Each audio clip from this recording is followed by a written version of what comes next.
Middle-earth enjoyed 1,000 years of peace after the ring was lost, and the death of Isildur.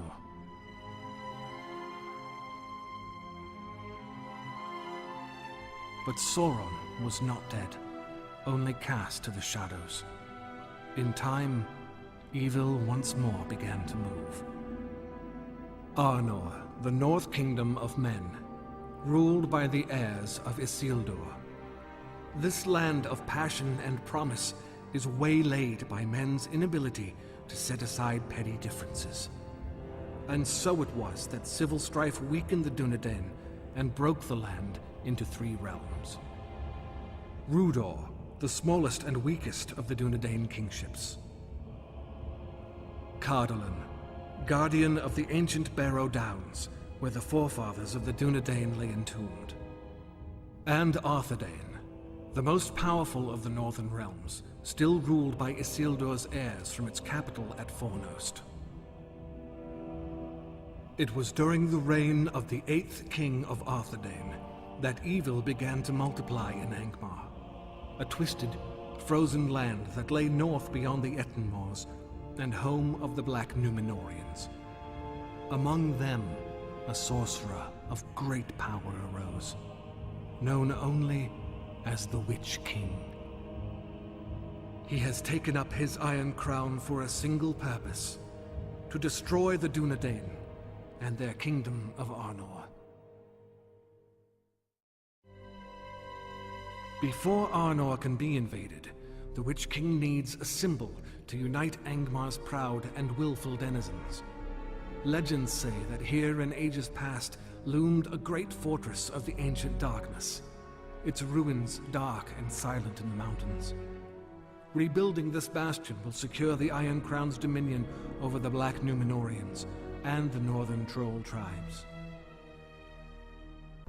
In the face of this gathering storm, King Argaleb of Arthedain reclaims the throne of all Arnor. Cardolan does not oppose him, but one faction of the Hillmen of Rodar begin to rebel. They are led by Hualdar, a hill chief in secret league with Angmar.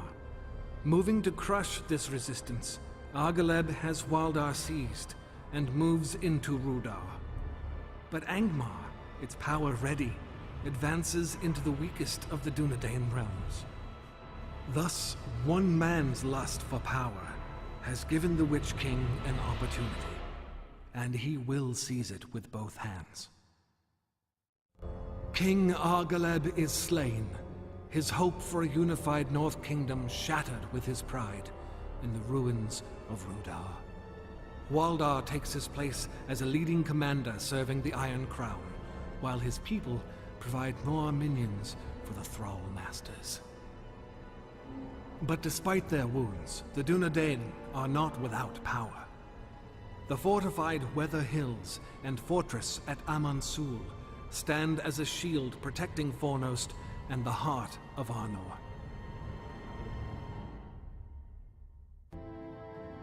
The new king, Arvaleg, son of Argaleb, with the help of Cardolan and the elves, has checked Angmar's advance. For many years they have held the frontier along the Weather Hills.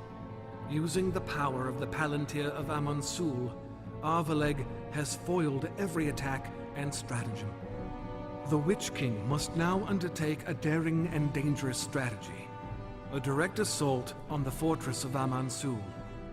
Diversionary attacks draw off the forces of Cardolan and the elves, while the main army strikes the fortress.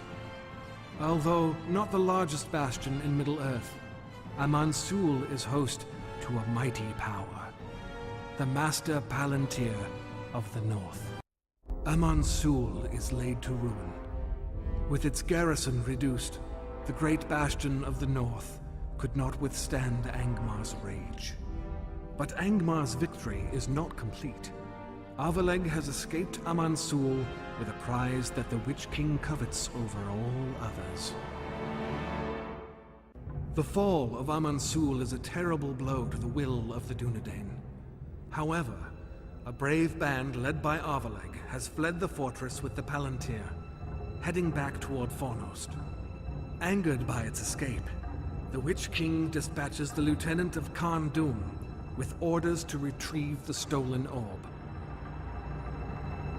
The shards of the Palantir still contain great power.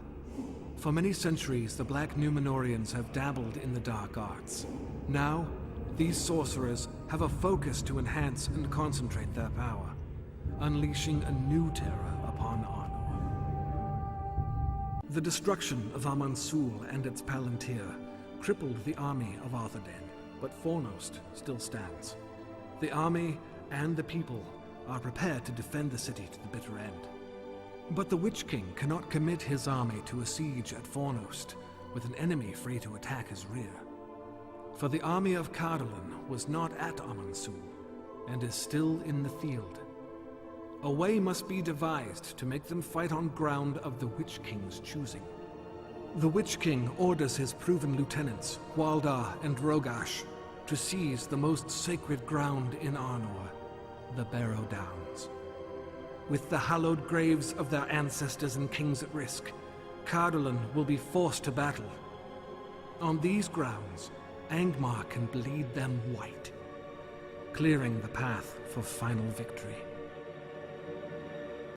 Everywhere the armies of Angmar march, death and desolation follow. Cardolan has fallen, and all that remains is the realm of Arthedain. Men have allowed this to happen. Their indecision and disunity have brought them to the brink of annihilation. Arnor sits at the edge of the abyss. Rhudaur is the Witch King's. Cardolan is reduced to scattered bands of refugees.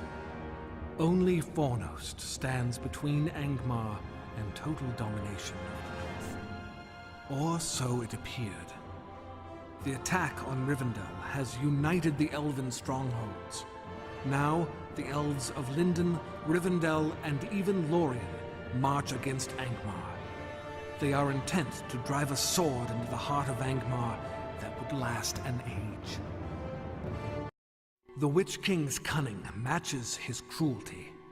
The well-timed arrival of his lieutenants prevented a complete annihilation of his army. The Iron Crown has suffered a heavy blow, but Angmar has not been defeated. It will take time to recover its strength. Perhaps enough time for Arnor to rise anew. But the Witch King has no intention of allowing this to happen. The Dunedain of Arnor believe the Elven Strike will provide them a chance to recover. Given time, Arnor can finish what the elves had started. But they reckon without knowledge of the depth of the Witch King's hatred. He sends his sorcerers among the barrows of the great Arnor kings. While the desecration of this hallowed soil might break the hearts of men, the Witch King has an even darker purpose: to unleash a malevolent plague across the lands of men and elves. Though he fought with a valor rarely seen among men, the young Arnorian captain paid a price beyond death, and now serves the Iron Crown. Angmar's great plague stretched far and wide, striking at the heart of Arnor and weakening the already fragile Dunedain defenses. But the Witch King will not be satisfied until Arnor lay buried in the bodies and blood of its youth. Many years have passed since the Great Plague devastated the North. In great secrecy, the hosts of Angmar have been reforged, and the final stroke is ready to fall upon the last bastion of Arnor's power, Fornost. With its beautiful spires and unyielding walls, it alone stands between the Witch King and total victory. But the Dunedain will not fall easily. They have gathered all of their host and all of their allies for this battle. The last and decisive battle for the North is about to begin. Angmar's hammer fell, and down came Fornost in ash and fire. Arnor never wakes from its age-long nightmare. Thousands lay dead in the streets. The Witch King's malice can now spread throughout these northern lands. Evil had come to Arnor, and evil prevailed. After the Witch King's bloody final triumph over Arnor, the kingdom of Gondor can look away no more, lest the Iron Crown dominate all the lands of the West. Elves and men come together to drive evil from the north forever. Arnor of Gondor would lead the men. The elves call for Glorfindel, Elf Lord of Rivendell and Gondolin, to lead them. And so it is, at the will of my people, that I change from storyteller to blade-bearer once more.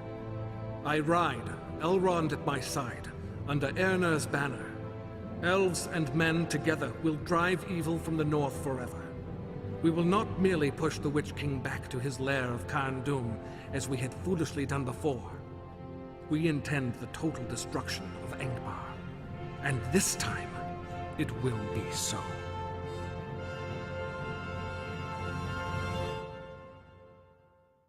The trail of blood and suffering is over. Angmar is defeated. Like so many cities of Arnor, it lies in ruin, its hopes for a final conquest of the West gone.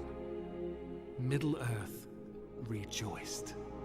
In his final stand, the Witch King sat upon his black horse before us. As we rode forward, he realized that all hope was lost.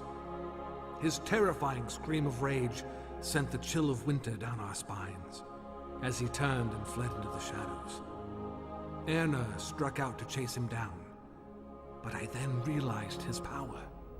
We thought him but a powerful black Númenórean, but he is Nazgul, first of the Nine, most fell servant of the Dark Lord Sauron. I put up my hand and called out to Arnor, "Do not pursue him. He will not return to these lands. Far off yet is his doom, and not by the hand of man shall he fall."